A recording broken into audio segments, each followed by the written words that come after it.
હાલો મિત્રો, good morning, જય માતાજી। તો ફરી એક મારા નવા બ્લોગમાં તમારા બધાનું સ્વાગત છે।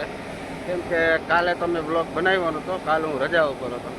આપણે જારી ને તાર ને એ તો બધું જમા કરાવી દીધું છે।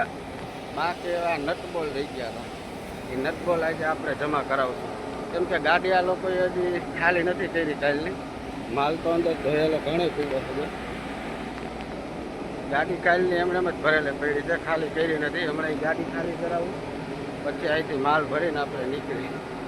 લગભગ 10-11 તો એને વગાડી દે, 10-11 વાગ્યા પછી મારે નીકળવાનું રહે। એટલે આજ આપણને જમવાના ટાઈમે પહોંચાડશે નહીં, પણ તો વાગી જ જાય પાછો આવું માલ ભરીને વાંધો। ગાડી ખાલી કરવાનું તો જો આ લોકોએ એવું મારું ચાલુ કર્યું છે, પણ કાલે થોડુંક ગાડીમાં નુકસાન કર્યું છે, એ હું તમને બતાવીશ થોડીક વાર પછી। કેમ કે એક બાજુનો દરવાજાનું થોડુંક એને અંદરનું ડેમેજ કર્યું છે। બીજું તો મિત્રો નુકસાન નથી થયું કંઈ, ખાલી આ દરવાજાનું આ તૂટી ગયું છે। આ તો નાનું મોટું કામ તો હું ગેરેજે જઈને એટલે થઈ જાય।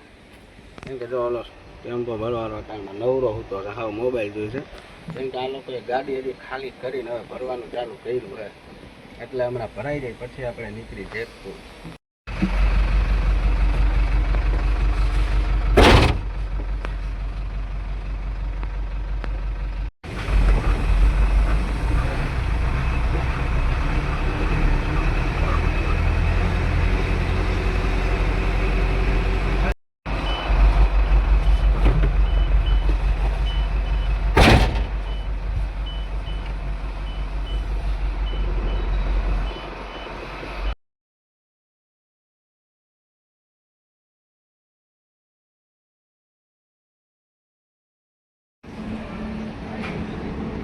પૈસા લઈ લે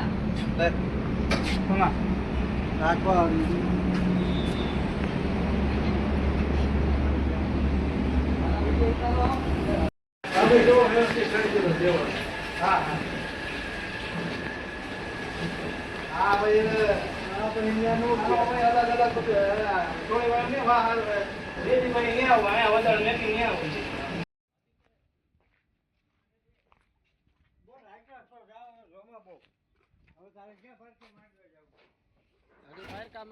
અત્યારે વાગે છે હાઈના 6 અને નાઈ ધોઈને તો મેળી ઉપર આવી ગયો છું। કેમ કે વરસાદ આવે એવું થઈ ગયું તો કાંઈ મારે જવાનું છે નહીં આજે।